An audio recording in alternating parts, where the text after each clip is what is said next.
Hello दोस्तों, हमारे YouTube channel में आपका स्वागत है। शिक्षा विभाग से जुड़ी हुई कोई भी जानकारी होती है तो हम आप तक सबसे पहले पहुंचाने का प्रयास करते हैं। वर्ग 1 के अभ्यर्थियों के कमेंट आ रहे हैं कि मैडम डिवीज़न वाले केस का क्या हुआ, और बहुत सारे अभ्यर्थियों के ऐसे कमेंट हैं कि डिवीज़न वाले केस पर अभी तक नियुक्ति नहीं मिली।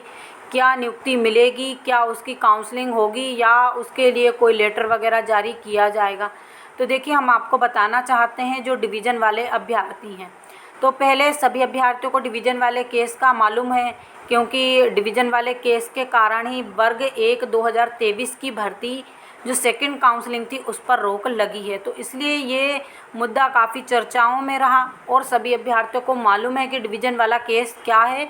जो 45% पर अभ्यर्थी थे उनको भर्ती प्रक्रिया में नहीं लिया गया, यानी जिनकी 3rd डिवीज़न थी उनके परसेंटेज तो बराबर थे, लेकिन उनकी अंक सूची में 3rd डिवीज़न लिखा हुआ था, वो अलग अलग यूनिवर्सिटियों से थे। अब यहाँ पर सवाल उठता है, इनका दूसरा सवाल है कि अभी तक इनको जो है ना नियुक्ति नहीं मिली है, तो वो नियुक्ति कब तक मिलेगी।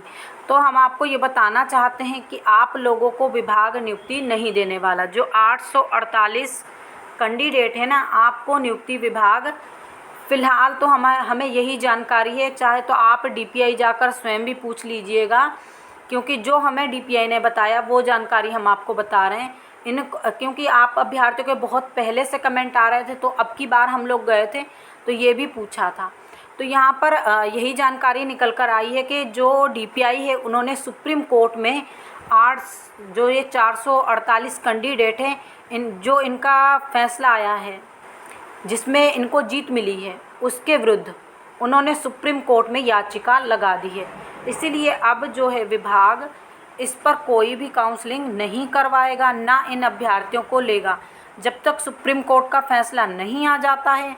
और आप जब तक सुप्रीम कोर्ट से अभ्यर्थी नहीं जीत जाते तब तक विभाग अब इनको नियुक्ति नहीं देगा। उन्होंने हमें एक नंबर भी दिया है, और अगर डिवीज़न वाले केस के अभ्यर्थी इस वीडियो को सुन रहे हैं तो प्लीज़ आप जो भी डिवीज़न वाले केस के अभ्यर्थी हैं जिन्होंने याचिका लगाई थी वो इसका, क्योंकि इसका नंबर हमारे पास अभी फ़िलहाल नहीं है और मिल भी नहीं रहा है, तो अगर आपके पास इसका नंबर हो तो प्लीज़, क्योंकि पहले नंबर था अब वो कहीं हो गया है इधर उधर, तो आप क्या करें, वो डिवीज़न वाले केस का नंबर हमें बता दें और हम फिर आपको बताएंगे कि सुप्रीम कोर्ट में क्या है वो, उसके बारे में सिर्फ आप तो वो नंबर डाल दीजिएगा। अब लेकिन यही बात है कि जो हमें एक नंबर दिया है विभाग ने, और ये भी बताया है कि जो डिवीज़न वाला केस है उस पर उन्होंने सुप्रीम कोर्ट में याचिका दायर कर दी है। अब डिवीज़न वाले केस पर कोई काउंसलिंग नहीं होगी, इसलिए डिवीज़न वाले केस के अभ्यर्थियों को अभी तक नियुक्ति नहीं मिली। तो जानी जो आपके जितने भी प्रश्न थे हमने पूरे क्लियर कर दिए हैं।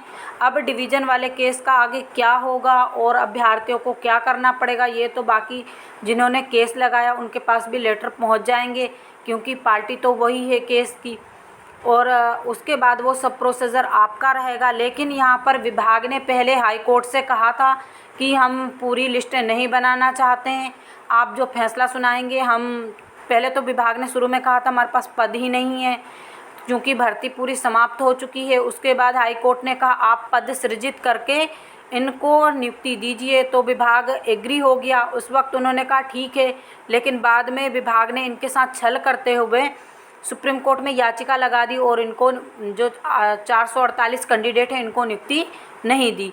तो आने वाले समय में ये मैटर का क्या होगा वो तो अब आने वाला समय ही बताएगा, लेकिन फ़िलहाल के लिए यही न्यूज़ है कि विभाग इनको नियुक्ति नहीं देगा, सुप्रीम कोर्ट में याचिका दायर कर दी है।